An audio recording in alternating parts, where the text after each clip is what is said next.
नमस्कार। आज हम एक ऐसे विषय पर बात करने के लिए बैठे हैं और हमारे साथ एक ऐसे विशेषज्ञ एक्सपर्ट हमारे साथ में हैं जो इस विषय पर प्रकाश भी डालेंगे। अभी हम सब ने देखा कि यूपीएससी का रिजल्ट आया। भारत में 3 परीक्षाओं को सबसे प्रतिष्ठित और सबसे गरिमा में माना जाता है, उनमें जिनको ट्रिपल आई कहते हैं। एक होता है आईएएस, एक होता है आईआईटी और एक होता है आईआईएम। यूपीएससी ने अभी अपना परिणाम घोषित किया और एक देश का प्रतिष्ठित सबसे बड़ा अखबार है, दुनिया का 3रे नंबर का अखबार है, मेरे हाथ में दैनिक भास्कर, उसको पढ़ते हैं तो उसमें लिखा हुआ है सिविल सर्विस एग्जाम में कि ज्यादातर आईआईटी बैकग्राउंड से जुड़े हुए बच्चे रहे हैं। मतलब यदि आईआईटी एनआईटी करने वाले बच्चे हैं वो इस परीक्षा में बेहतर प्रदर्शन कर रहे हैं। और ये हमने देखा कि बहुत सारे बच्चे या तो आईआईटी एनआईटी करने के बाद में या करते नहीं है तो भी इस परीक्षा में आसानी से सफल होते हैं। हमारे साथ में आज श्री नरेंद्र जी कोक हैं। सर बहुत बहुत स्वागत है आपका, बहुत बहुत नमस्कार। आप सब जानते हैं कि आप मैट्रिक्स के डायरेक्टर हैं और स्वयं जो हैं वो आईआईटीएन हैं। आप आईआईटी पास आउट है, खड़गपुर से आपने आईआईटी की थी और हजारों बच्चों को आईआईटीज और एनआईटीज में भेजते हैं। सर एक प्रयास ये था कि आज ये विषय हम सब के लिए, जो भी पढ़ने वाले हैं, जो लोग इस फील्ड से नहीं जुड़े हुए हैं, उनके भी मन में था कि यार आईआईटी एनआईटी बैकग्राउंड वाले बच्चे आईएएस में ज्यादा सफल हो रहे हैं और वो बच्चे बहुत अच्छी सफलताएं पा भी रहे हैं। अखबार भी इस बात का साक्षी है, देखने में भी ऐसा आता है। यहाँ के मैट्रिक्स के कुछ बच्चे हैं, उन्होंने भी यहाँ से प्रिपरेशन की, कुछ सफल हुए कुछ सफल नहीं भी हुए, लेकिन वो भी आईएएस बने हैं। तो सर ये जो आईएएस और आईआईटी के बीच में केमिस्ट्री है ये कैसे बैठती है सर?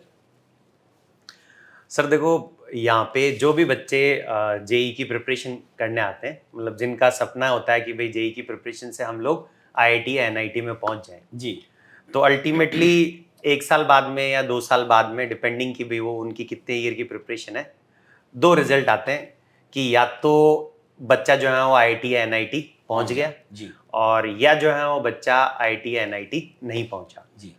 तो डेफिनेटली जो बच्चे आईआईटी और एनआईटी पहुंच जाते हैं, आप ऐसे मान लो कि भाई आईआईटी देश की क्या, इनफैक्ट वर्ल्ड की जो है one of the toughest exams में आता है जी। तो ऐसे एग्जाम को बच्चा यदि 18-19 साल की उम्र में क्रैक कर लेता है तो उसका जो कॉन्फिडेंस होता है वो 7वें आसमान पे होता है और डेफिनेटली जो है वो एक सफलता का उनको एक स्वाद, टेस्ट मिल जाता है और वो टेस्ट फिर वो जाने नहीं देते, है ना। और उस कॉन्फिडेंस के बेसिस पे वो आगे भी कोई भी कॉम्पिटिटिव एग्जाम क्यों ना हो, दोबारा डेफिनेटली वैसी ही मेहनत करके उसको क्रैक करने की मादा रखते हैं, उसको क्रैक करने की क्षमता रखते हैं जी। दूसरी कैटेगरी जो बच्चों की है, जो एक्चुअल में जहाँ वो यहाँ पे जेई की प्रिपरेशन करते हैं थ्रू आउट द ईयर, और आप ऐसे मान लो अनलकीली उनका जो है वो सपना नहीं पूरा हो पाता जी, तो भी जो है वो एक्चुअल में वो 2 साल 3 साल यहाँ पे ऐसी प्रिपरेशन से गुजरते हैं कि डेफिनेटली वो जो है वो, मैं मतलब आईएएस की बात नहीं कर रहा, इस आईएएस के अलावा भी जो है वो ऐसे बहुत सारे एग्जाम्स हैं, जैसे आप एनडीए का एग्जाम ले लो या एसएससी सीजीएल से जो बच्चे इनकम टैक्स इंस्पेक्टर बनते हैं, कस्टम इंस्पेक्टर बनते हैं, या जो है वो आप जो स्टेट सर्विस कमीशन है उससे जो बच्चे 2nd ग्रेड या 1st ग्रेड स्कूल लेक्चरर में सेलेक्ट होते हैं, ये सब बच्चे ऐसे होते हैं। उनमें से बहुत सारे बच्चे ऐसे होते हैं जिन्होंने कभी ना कभी ये प्रिपरेशन की होती है और ये प्रिपरेशन उनको ऐसा बना देती है कि वो आगे आने वाले इन कॉम्पिटिटिव एग्जाम्स को बहुत आसानी से और बहुत अच्छे से जो है वो क्रैक कर सकते हैं। ये बिल्कुल सही कहा सर आपने। कई बच्चे हैं जिनसे मैं व्यक्तिगत रूप से मिला हूँ, बहुत सारे होंगे ऐसे, पर मैं मिला हूँ। अभी जो इसी यूपीएससी के रिजल्ट में एक बच्चा है आकिब खान। हाँ बिल्कुल, वो बच्चा ना तो आईआईटी गया था ना एनआईटी गया था और अभी जो है वो आईएएस में जो है 268वीं रैंक, 268 बहुत अच्छी रैंक बनी जाती है। मतलब आप ऐसा मान लो कि डेफिनेटली जो है वो आईपीएस तो बन ही जाएगा, मतलब बहुत अच्छी रैंक उसकी, उसने क्रैक करा। एक अपना बच्चा है, आपको याद हो, राहुल नरेडी करके, बिल्कुल उसको भी आईआईटी भी नहीं मिली थी, एनआईटी भी नहीं मिली थी और अपनी पसंद की ब्रांच भी नहीं मिली थी। हाँ बिल्कुल, एमबीएम जोधपुर में गया था, लेकिन उसकी भी सर आईएएस में ऑल इंडिया 3rd रैंक थी। बिल्कुल, इंजीनियरिंग सर्विसेज में उसकी भी जो है 3rd रैंक थी। बहुत अच्छा बच्चा था, अनलकीली नहीं पहुंच पाया था। बिल्कुल, हमें भी विश्वास था, वो हमारे इनफैक्ट फर्स्ट बैच का स्टूडेंट था। हाँ, जब मैट्रिक्स स्टार्ट हुआ था 2014 में, तो ऐसे फेथ था कि वो जाएगा आईआईटी, लेकिन वो वहां नहीं गया। लेकिन सर अब वो आईएएस में उसकी 3rd रैंक है। आईएएस के अलावा उसने तो इसरो में, भाभा में, पता नहीं कहां उसने सब जगह सेलेक्ट करे। एक और उदाहरण मुझे याद आता है, एक बच्ची का सर, निष्ठा अग्रवाल करके एक बच्ची है, चिराना की थी बेसिकली। बिल्कुल। उसने भी प्रिपरेशन की, आईआईटी में नहीं हुआ, लेकिन उसने सिंपल बीटेक करा मोदी से। और अभी उसकी जो है वो एप्पल में, इंडिया में उसकी 72 लाख के पैकेज पे उसकी जॉब लगी। बिल्कुल। मतलब सीधी सी बात है कि जो बच्चे आईआईटी पहुंच गए उनको तो आपने कहा कि उनको एक कॉन्फिडेंस आ जाता है, उनको लगने लगता है कि यार मैंने आईआईटी क्रैक कर लिया तो बाकी क्या बचेगा। हम सब जानते हैं कि क्रिकेट के भगवान सचिन ने पहली बार जब दोहरा शतक वनडे में लगाया था, उसके पहले क्रिकेट का कितने वर्षों का इतिहास है, किसी ने सोचा भर नहीं था कि दोहरा शतक भी मारा जा सकता है क्या। बिल्कुल, लेकिन जैसे ही सचिन ने माइलस्टोन क्रॉस कर लिया, उसके बाद से लाइन लग गई। इंडिया के कितने प्लेयर्स हैं जिन्होंने उसके बाद में कितने दोहरे शतक मारे, एक कॉन्फिडेंस आ जाता है कि भाई देखो वो कर सकता है तो मैं भी कर सकता हूं। लेकिन सर आपने जो दूसरा पॉइंट रखा, मैं उससे आपकी बात और आगे थोड़ा सा लेके जाना चाहूंगा कि आपने कहा कि जो बच्चे आईआईटी पहुंच गए उनके पास कॉन्फिडेंस आ गया, उनके पास एक आत्मविश्वास आ गया कि यार आईआईटी क्रैक कर सकते हैं तो बाकी के भी क्यों नहीं करेंगे। लेकिन आपने कहा कि जो बाकी बच्चे दूसरे तरह के होते हैं जो अनलकीली वहां नहीं पहुंच पाते, वो भी बाकी के कंपटीशन एग्जाम्स को क्रैक कर लेते हैं, जिसके 3 उदाहरण तो मैंने अभी रखे हैं। तो सर इस प्रिपरेशन में ऐसा क्या होता है कि बच्चा जो है वो अनलकीली सही आईआईटी में नहीं पहुंच पाया, लेकिन वो आईएएस को क्रैक कर देता है, बाकी बड़े बड़े कॉम्पिटिटिव एग्जाम्स। तो मतलब ये जर्नी में या इस प्रिपरेशन में ऐसा क्या है, क्योंकि आप तो देखिए स्वयं आईआईटी भी गए हैं और हजारों बच्चों को आपने वहां भेजा है, मतलब लगातार आप इसमें लगे हुए हैं, अभी भी आज भी बच्चों के साथ आप काम करते हैं। तो इस जर्नी के मुझे कुछ ऐसी चीजें तो बताइए कि जिससे ये समझ में आए हम सब लोगों को कि यदि ये काम आपने पूरी ईमानदारी से किया तो शायद बाकी के बहुत सारे रास्ते आपके खुल जाते हैं। देखो सर, इसको मैं एक एक पॉइंट करके आपको एक्सप्लेन करता हूँ जी। सबसे पहला जो पॉइंट है वो ये है कि भाई ये जो प्रिपरेशन बच्चा करता है ना, उसमें एक हैबिट बनती है हार्ड वर्क करने की। जी। हार्ड वर्क करने की हैबिट तो किसी और तरीके से भी बन सकती है, बट यहाँ पे हार्ड वर्क करने की हैबिट तो बनती ही बनती है। इनफैक्ट उसी हार्ड वर्क को कंटिन्यूअसली काफी लंबे टाइम तक करने की हैबिट बनती है।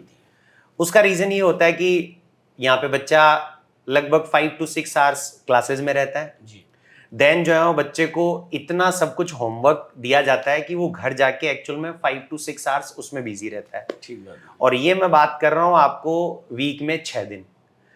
फिर 7वें दिन भी एक्चुअल में उसके पास कुछ ना कुछ रहता है, या तो उसका टेस्ट आ जाता है या कुछ एक्स्ट्रा होमवर्क हो जाता है। तो बेसिकली ये जो है वो 1 साल 2 साल कंटिन्यूअसली आप ऐसा मान लो कि 365 डेज चलता रहता है। अपन भी बहुत बार काम करते हैं, अपने को भी ब्रेक चाहिए होता है। इन बच्चों को एक्चुअल में जो है वो ब्रेक मिलता ही नहीं है। कोई छोटे छोटे ब्रेक, जैसे कभी रक्षाबंधन पे 2 दिन की 3 दिन की, दिवाली पे 5-7 दिन, होली पे कोई 5-7 दिन। तो ये एक्चुअल में जो है वो हार्ड वर्क तो करते ही करते हैं, कांस्टेंट कंटिन्यूअसली करते हैं, जिससे कि एक्चुअल में इनकी एक हैबिट डेवलप हो जाती है। जैसे अपन भी यदि रोजाना सुबह 6 बजे उठेंगे ना, तो अपने को अलार्म लगाने की जरूरत नहीं है। हम 5-6 महीने यदि कंटिन्यूअसली 6 बजे उठेंगे तो अपनी 6 बजे डेफिनेटली अपने आप ही आंख खुल जाएगी। इवन कई रिसर्च बताते हैं कि आप 21 दिन लगातार ये काम को कर लो तो आपके अभ्यास में आ जाता है। तो आप तो बता रहे हो सबसे पहला जो चीज है वो यही है कि इनकी एक एबिलिटी बनती है, एक स्किल बनती है हार्ड वर्क करने की, और उसको भी कंटिन्यूअस कांस्टेंट तरीके से। ठीक है। दूसरा जो पॉइंट है वो ये है कि एक प्रॉब्लम सॉल्विंग स्किल्स डेवलप होती है। वो ऐसे कि भाई एक्चुअल में ये एक चैप्टर हम जो पढ़ाते हैं उसमें चाहे हम जो एक डीपीपी देते हैं, हम सीट देते हैं, हम टेस्ट करवाते हैं, उसके थ्रू एक बच्चा एक चैप्टर से कम मैं आपको बता रहा हूं कि around 300 to 500 different type of problems solve करता है। तो बेसिकली वो जो पढ़ता है क्लास में उसको वो अप्लाई करना सीखता है, और साथ साथ में जो है वो डिफरेंट टाइप की प्रॉब्लम वो सोल्व करता है। तो उसकी एक प्रॉब्लम सॉल्विंग स्किल्स है जो कि इंप्रूव होती है। और अल्टीमेटली आप चाहे कोई भी कॉम्पिटिटिव एग्जाम दे लो, ये 2 चीजें डेफिनेटली आपको रिक्वायर्ड होंगी कि भाई आप जहां वो हार्ड वर्क करने की एबिलिटी रखते हो और साथ साथ में जहां वो प्रॉब्लम सॉल्विंग स्किल्स आपकी अच्छी हो जाए। फिर एक तीसरा जो पॉइंट है जो ज्यादा इंपॉर्टेंट है वो है कि एक कॉम्पिटिटिव एनवायरनमेंट मिलता है कि हर 15 दिन से या 21 दिन के से जो है उसका इवेल्युएशन होता है कि भाई उसने जो पढ़ा है ना उसमें वो कैसा कर रहा है। तो हर 15 दिन से 21 दिन से उसके टेस्ट होते हैं। अब वो जो टेस्ट है उसमें कभी वो अच्छे मार्क्स भी लाता है और कभी वो खराब मार्क्स भी लाता है। तो एक्चुअल में कभी उसको सफलता मिलती है और कभी उसको असफलता मिलती है। और आप ये समझते हो कि एक्चुअल में जीवन भी वही सफलता और असफलता का ही चक्कर है।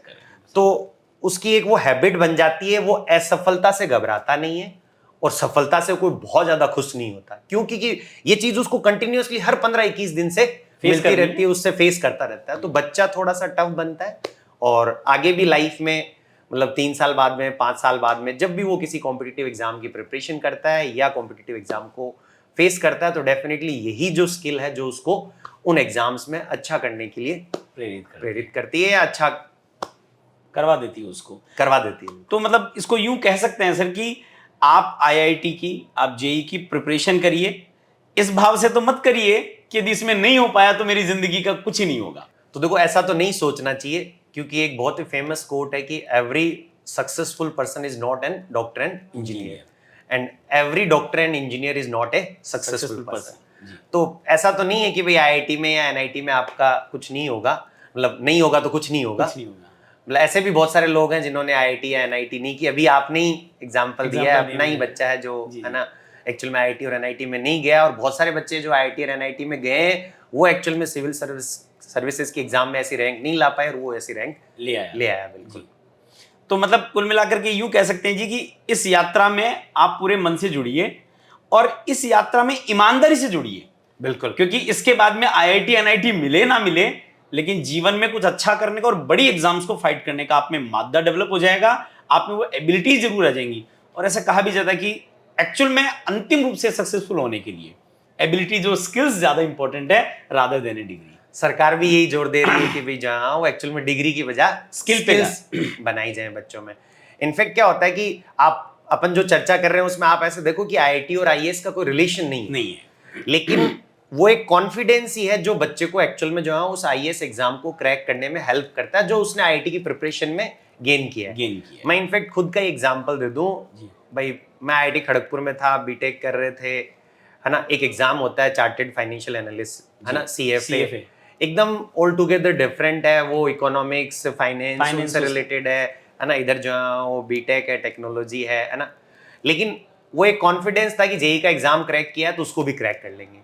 और महज आप ऐसे मान लो कि 2 या 3 महीने की प्रिपरेशन की थी, लेकिन वो प्रिपरेशन काफी वैसी थी जैसी जेई की प्रिपरेशन थी। दिन में 10-12 घंटे पढ़ना, और डेफिनेटली उसको फर्स्ट अटेम्प्ट में ही बहुत अच्छे से मैंने क्रैक किया था। तो ये एक नया पहलू खुला आज की, आप सीएफए भी क्रैक आपने किया हुआ है। बिल्कुल, जहाँ वो एक्चुअल में ये चीज बहुत इंपॉर्टेंट होती है कि भाई आप उस मेहनत को जो जेई और नीट की या मतलब कोई भी आप प्रिपरेशन कर रहे हो उस समय थोड़ा ईमानदारी से आप जो है वो मेहनत को कर लो, तो फिर आगे के लिए आपके लिए बहुत कुछ बन जाएगा। सर आपने समय दिया और आज बहुत बहुत अच्छी एक हेल्दी डिस्कशन हुआ, क्योंकि जब इस पेपर को मैंने पहली बार पढ़ा था तो मुझे भी लगा था कि यार किसी दिन किसी एक्सपर्ट से बात करेंगे कि ये चक्कर क्या है कि ये बच्चे ज्यादा ऐसा कैसे कर पा रहे हैं। नहीं, देखो बहुत सारे अपने इधर ग्रामीण परिवेश के बच्चे आते हैं, बहुत सारे पेरेंट्स ऐसे होते हैं जिनको ऐसा लगता है कि मेरे बच्चे को यदि मेरे को कलेक्टर बनाना है ना, आईएएस बनाना है, तो वो ऐसे सोचते हैं कि मैं क्यों ना इस बच्चे को पहले से ही आर्ट्स के सब्जेक्ट दिला दूं। हाँ। लेकिन ऐसा जरूरी नहीं है। बहुत सारे स्टूडेंट जैसे अभी अपन जिस विषय पे चर्चा कर रहे हैं वो यही है कि उन बच्चों का बैकग्राउंड हमेशा मैथमेटिकल रहा है, लेकिन फिर भी जो है वो ऑप्शनल जो है वो हिस्ट्री, ज्योग्राफी, सोशियोलॉजी, है ना, पब्लिक एडमिनिस्ट्रेशन, ये सब सब्जेक्ट लेकर भी वो जो है वो आईएएस के एग्जाम को क्रैक करते हैं। तो आप बच्चे को जो है वो पहले से आर्ट्स पढ़ाने की तरफ नहीं धकेलें। वो एक बार एक मैथमेटिकल एप्टीट्यूड डेवलप कर ले, एक बार मैथ्स पढ़ ले, उसके बाद ये सब सब्जेक्ट तो वो डेफिनेटली कर ही ले, क्योंकि उसकी मेहनत करने की आदत हो जाएगी। एक बार वो मेहनत करने की आदत हुई, फिर जो भी सामने आएगा उसको हम क्रैक करते ही चले जाएंगे। सर बहुत बहुत धन्यवाद आपका, और इस वीडियो को आप भी देखिए, अपने बच्चों को भी दिखाइए, अपने लोगों तक भी इसको शेयर कीजिए, क्योंकि ये वीडियो हमें इस बात के प्रति आज जागृत करता है और आश्वस्त भी करता है कि यदि ईमानदारी से किसी कंपटीशन एग्जाम्स की आपने प्रिपरेशन की है और वो जैसे प्रिपरेशन होनी चाहिए वैसे सी की है, तो हो सकता है कि वहां उस लक्ष्य को आप पाएं ना पाएं, लेकिन जीवन में कुछ बड़े लक्ष्य बहुत आसानी से आप पालेंगे। सर बहुत बहुत धन्यवाद आपका, और बहुत बहुत धन्यवाद कि आपने बहुत ही खूबसूरत जानकारी हमारे साथ में साझा करी। Thank you sir, thank you, धन्यवाद।